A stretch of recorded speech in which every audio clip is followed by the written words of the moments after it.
গৌৰীপুৰৰ বালাজানত নিষিদ্ধ গোমাংসসহ আটক এজন সৰবৰাহকাৰী। ৰাজ্যত গোমাংসৰ বিৰুদ্ধে যুদ্ধংদেহী অভিযান চলি থকাৰ মাজতেই একাংশ অসাধু চক্ৰই এতিয়াও অব্যাহত ৰাখিছে নিষিদ্ধ গোমাংসৰ অবৈধ সৰবৰাহ। চুবুৰীয়া ৰাজ্য পশ্চিমবংগৰ পৰা অসমলৈ সৰবৰাহ হৈ আছে নিষিদ্ধ গোমাংস।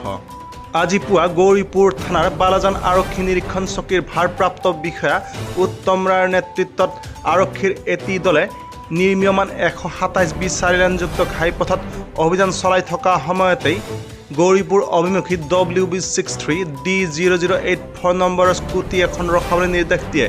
কিন্তু আৰক্ষীৰ নিৰ্দেশ অমান্য কৰি পলাবলৈ লওঁতেই আৰক্ষীয়ে খেদি আটক কৰে স্কুটিখনৰ লগতে স্কুটিখনৰ চালকক আৰু স্কুটিখনৰ পৰা আৰক্ষীয়ে জব্দ কৰে 30 কিলোগ্ৰাম গোমাংসৰ অবৈধ সৰবৰাহকাৰীজন চুবুৰীয়া ৰাজ্য পশ্চিমবংগৰ তুফানগঞ্জৰ সৈয়দ আলী মিয়াৰ পুত্ৰ নাজমাল মিয়া বুলি জানিব পৰা গৈছে।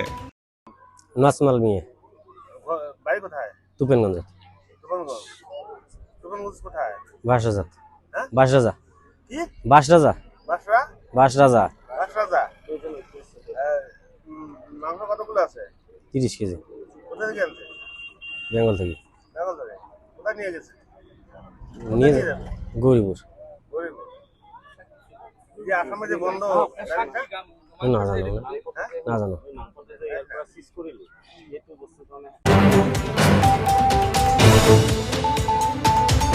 আগমনিৰ পৰা বিজু ৰায়ৰ ৰিপৰ্ট, নিউজ টাইম 3।